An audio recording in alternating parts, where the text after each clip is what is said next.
Hi అండి. అందరికీ నమస్కారం. Welcome to my channel. ఈ వీడియోలో ప్రభుత్వ ఉద్యోగులకు, పెన్షనర్లకు పెండింగ్ బకాయిలు గ్రీన్ ఛానల్‌లోకి ఖాతాలోకి రూ. 33,650 జమ అంటూ అప్డేట్ రావడం జరిగింది. దీనికి సంబంధించి పూర్తి వివరాలైతే వీడియోలో తెలుసుకుందాము. వీడియో అయితే ఎక్కడే గాని స్కిప్ చేయకుండా ఎండ్ వరకు చూసేయండి. అప్పుడే ఇన్ఫర్మేషన్ పూర్తిగా అర్థమవుతుంది.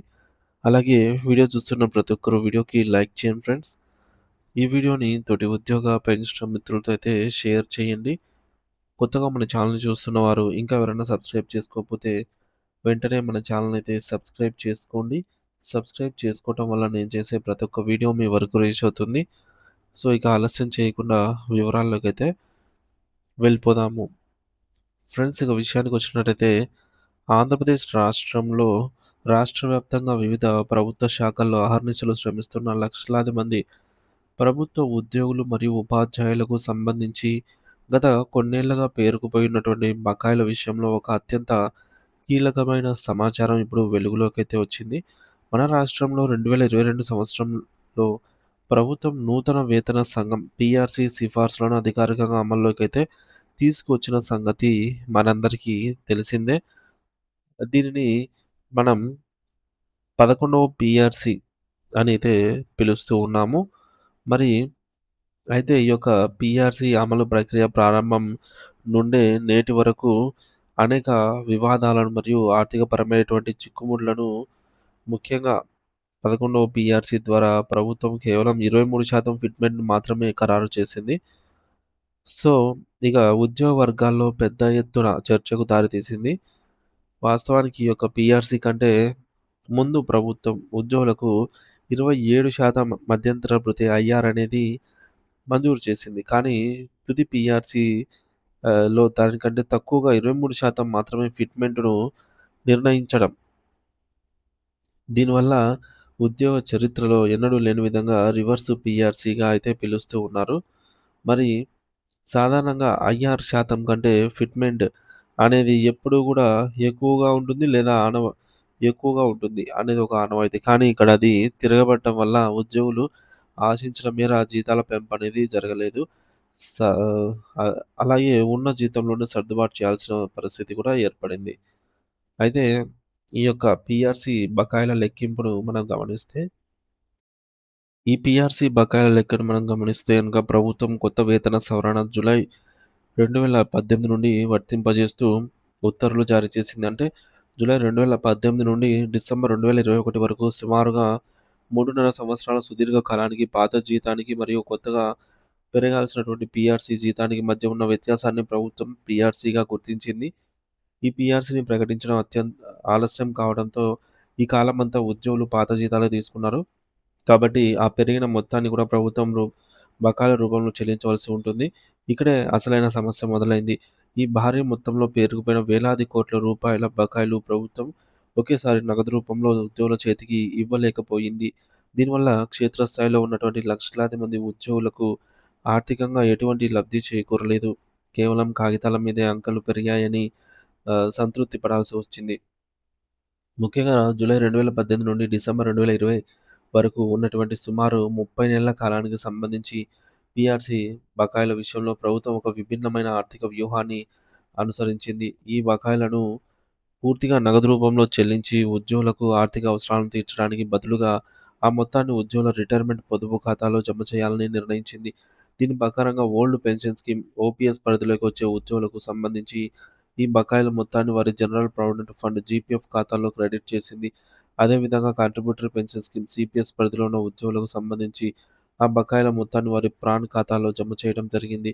అంటే ఈ యొక్క 30 నెలల కష్టార్జితం కేవలం అంకెలుగా వారి పొదుపు ఖాతాల్లో కనిపిస్తున్నప్పటికీ, ప్రస్తుతం పిల్లల చదువులకో, వైద్య ఖర్చులకో లేదా ఇంటి అవసరాలకు ఆ డబ్బును వాడుకోవడానికి వీల్లేని పరిస్థితి నెలకొంది. ఇదే క్రమంలో మనం పరిగణించాల్సిన మరొక కీలకమైన అంశం ఏమిటంటే, పీఆర్సీ అమలుకు ముందు ప్రభుత్వం ఇచ్చిన 27% మధ్యంతర భృతి ఐఆర్ వల్ల ఏర్పడినటువంటి ఆర్థిక చిక్కు. ముందుగా ఎక్కువ శాతం ఐఆర్ తీసుకోవడం, తీరా పీఆర్సీ అమలయ్యాక అది 23%కి తగ్గడంతో ఆ యొక్క 4% వ్యత్యాసాన్ని సర్దుబాటు చేసే క్రమంలో ఉద్యోగుల బకాయిలలో భారీగా కోతలు పడ్డాయి. దీనివల్ల ఉద్యోగులు తాము లక్షల రూపాయలు వస్తాయని వేసుకున్న లెక్కలన్నీ కూడా తలకిందులయ్యి ఆశించిన స్థాయిలో ఆర్థిక ప్రయోజనం అయితే అందకుండా పోయింది. మరి దీనికి తోడు కరువు భత్యం, డీఏ బకాయిల పరిస్థితి మరింత గందరగోళంగా మారింది. జనవరి 2019 నుండి డిసెంబర్ 2021 వరకు ఉన్న 30 నెలల కాలానికి సంబంధించి డీఏ బకాయిలు కూడా పెద్ద ఎత్తున పెండింగ్‌లో ఉన్నాయి. కేంద్ర ప్రభుత్వం తన ఉద్యోగులకు ఎప్పటికప్పుడు డీఏ పెంచుకుంటూ పోయినప్పటికీ, రాష్ట్ర ప్రభుత్వం ఆర్థిక ఇబ్బందుల వల్ల వాటిని వాయిదా వేస్తూ వచ్చింది. ఈ యొక్క డీఏ బకాయిలను కూడా నగదు రూపంలో ఇవ్వకుండా వాయిదాల పద్ధతిలో చెల్లిస్తామని ప్రభుత్వం ప్రకటించినప్పటికీ, వాస్తవానికి అందులో కేవలం స్వల్ప భాగం మాత్రమే విడుదల అయ్యింది. సింహభాగం బకాయిలు ఇంకా ప్రభుత్వం వద్ద పెండింగ్ ఫైళ్ల రూపంలో ఉండిపోయాయి తప్ప పూర్తి స్థాయిలో క్లియరెన్స్ అనేది లభించలేదు. దీనికి తోడు 2019 మరియు 2020 మధ్య కాలంలో మరొక 9 నెలల డీఏ బకాయిలు ప్రత్యేకంగా నిలిచిపోయాయి. ఇది ప్రధానంగా కోవిడ్-19 మహమ్మారి విజృంభించిన సమయంలో రాష్ట్ర ఆర్థిక వ్యవస్థ కుప్పకూలడంతో ప్రభుత్వం తీసుకున్న నిర్ణయం. ఆ సమయంలో ఆర్థిక స్థిరత్వం కోసం ప్రభుత్వం డీఏ చెల్లింపులను పూర్తిగా ఫ్రీజ్ చేసింది. ఆ 9 నెలల బకాయిలను కూడా నేటికి నగదు రూపంలో విడుదల చేయకపోవడము ఉద్యోగులను తీవ్ర అసహనానికైతే గురిచేసింది. మొత్తం మీద మనం విశ్లేషిస్తే 2018 నుండి నేటి వరకు పీఆర్సీ మరియు డీఏ రూపంలో ఉద్యోగులకు అందాల్సిన వేల కోట్ల రూపాయలు నేటికి నగదు రూపంలోనే కాకుండా కేవలం పొదుపు ఖాతాలోనో లేదా ప్రభుత్వ రికార్డులలోనో ఉండిపోయాయి. కష్టపడి పనిచేసినందుకు గాను దక్కాల్సిన ప్రతిఫలం వృద్ధాప్యంలోనో లేదా రిటైర్మెంట్ తర్వాతనో కాకుండా ప్రస్తుత కష్టకాలంలో అందుబాటులో ఉంటేనే దానికి విలువ ఉంటుందని ఉద్యోగ సంఘాలైతే వాదిస్తూ ఉన్నాయి. మరి నగదు చేతికి అందకపోవడంతో ఉద్యోగులు తమ దైనందిన జీవితాల్లో ఆర్థిక ఒత్తిడిని ఎదుర్కొంటూ ఉన్నారు. ఈ యొక్క బకాయిలన్నీ కూడా నగదు రూపంలో విడుదల చేసి తమను ఆర్థికంగా గట్టెక్కించాలని ఉద్యోగ లోకం ప్రభుత్వంపై ఒత్తిడి తెస్తోంది. మరి రాబోయే రోజుల్లో ప్రభుత్వం ఈ యొక్క పెండింగ్ బకాయిల విషయంలో ఎటువంటి సానుకూల నిర్ణయం తీసుకుంటుందో మరి వేచి చూడాలి. ఫ్రెండ్స్, ముఖ్యాంశాలు గమనించినట్లయితే 11వ పీఆర్సీ ద్వారా ప్రభుత్వం కేవలం 23% ఫిట్‌మెంట్ మాత్రమే ఖరారు చేసింది. 27% ఐఆర్ కంటే తక్కువ అన్నమాట ఇది. సో, 2018 జూలై నుండి డిసెంబర్ 2021 వరకు ఉన్న సుమారు 3.5 ఏండ్ల పీఆర్సీ బకాయిలు నగదు రూపంలో అయితే అందలేదు. అలాగే 2018 నుండి డిసెంబర్ 2020 వరకు ఉన్నటువంటి 30 నెలల బకాయిలు కేవలం జీపీఎఫ్ లేదా ప్రాన్ ఖాతాల్లో మాత్రమే జమ చేశారు.